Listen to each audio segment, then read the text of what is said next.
Hi, I'm LDS and Medium, and thank you so much for tuning in today. I want to try to bring religion and spirituality closer together, and this is what this pod is all about. I will talk about my own thoughts and feelings as I am both LDS and have spiritual gifts, something that I've had my whole life, but I always thought that it was hard to combine these gifts with my religion. This has torn me into two directions, and I have talked to many people who feel the same way. I can't choose not to have my spiritual gifts, but I can choose how I use them. And I always want to use them for good and to help others.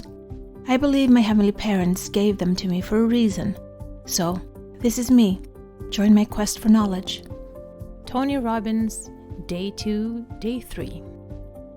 So today we're going to talk a little bit about risks. That is not a topic that I'm really good at because I'm not a big risk taker. I try to live my life with as few risks as possible. Probably why I'm still anonymous on this pod. Because here there's no risk of me being judged. It's just a voice. And it feels safe to be anonymous. I don't know what I'm scared of. I already told my bishop that I'm doing this pod and had him listen. So I guess that was a way for me to be fearless. Something they said on the challenge was, if we let people control our focus, we'll live in fear. Maybe that's what I've been doing. I've been living my life through the eyes of others. How do they watch me? How do they view me? What do they think about me? And by doing that, I've allowed fear to creep into my life. And I've been so afraid of living that I actually haven't enjoyed that much of my life. The journey has never been what it's about. It's always been about the end goal. And now I've tried to shift the focus from the end goal to the journey.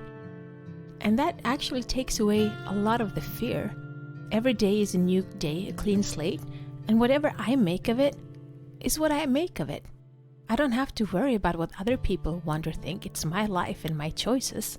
So I think for the past year and a half, I lived more fearless than I have for the first 40 plus some years that I've had in my life. That's been dictated about other people, about their views of me. And now I live my life with my views of me, my dreams, and what I want to accomplish on this earth. And it's liberating, actually. It's fulfilling, and I'm happier than I've ever been.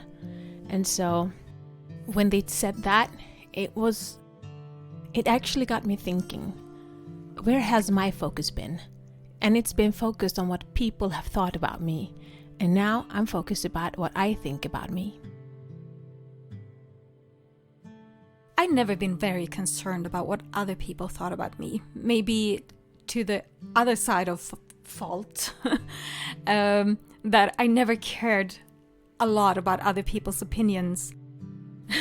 That is one thing that I've always looked up to you for, because you made your own way. You went your own way. You always took the power. And growing up seeing that, you've been a huge influence in my life and someone that I actually really looked up to, even though you're younger than me. Oh, thank you. That's so great. Really great to hear. And so one of the people that I also admire, except for you, of course, is Albert Einstein. One of the smartest people probably to have walked the earth in some ways. But he has some really wonderful quotes who just sums things up really easily. And the quote I was thinking about was, a person who never made a mistake never tried anything new. And that word mistake, it ruins a lot for a lot of people. People are afraid to make mistakes, but what is a mistake? Is it a mistake to have tried and failed?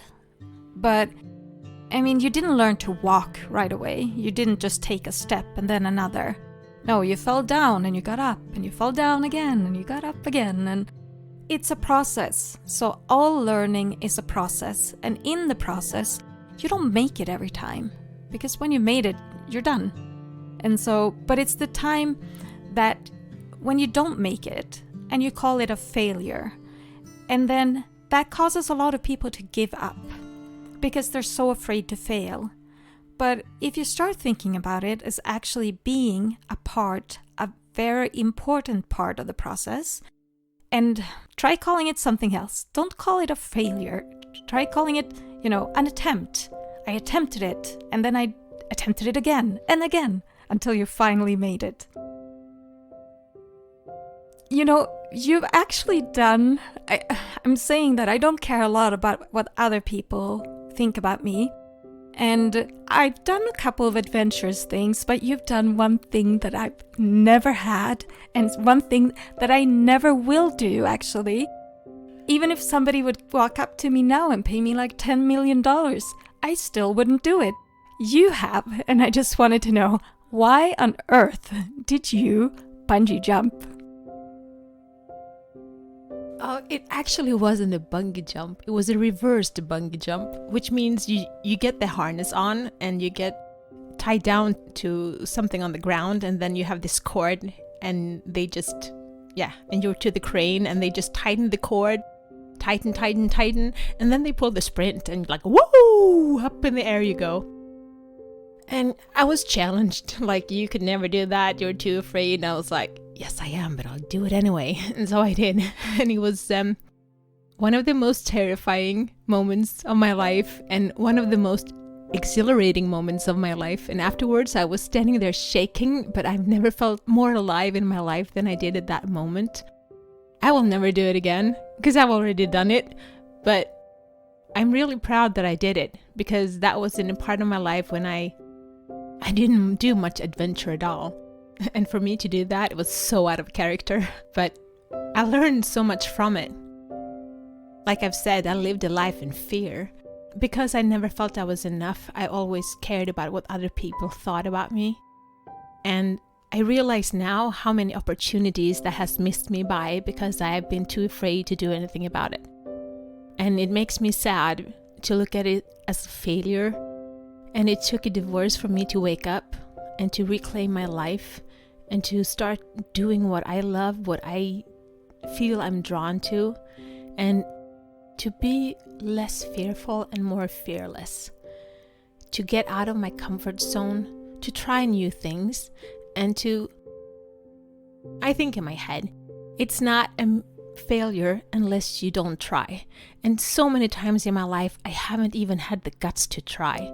And if I've tried, I looked at what they did, and then I went into a room by myself and I tried it until I was really good, and then I went out and did it for everyone. Like, hey, I can do this too.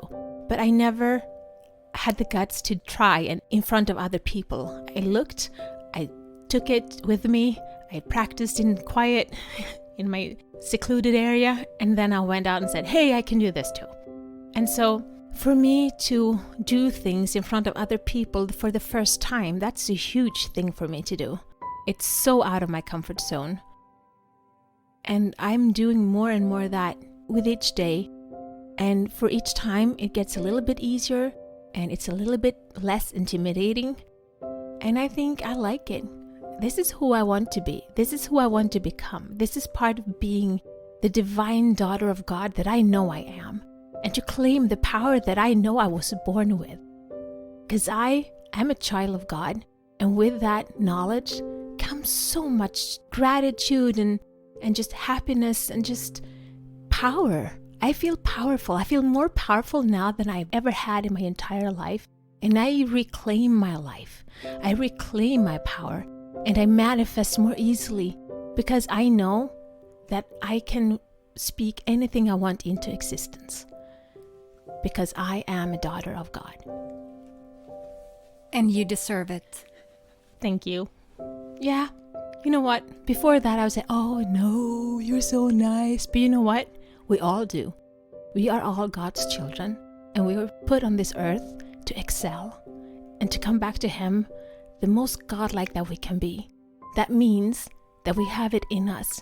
We just need to understand, get to know one another, get to know ourselves, and to trust in the gifts and the power that we have as divine daughters and sons of divine beings.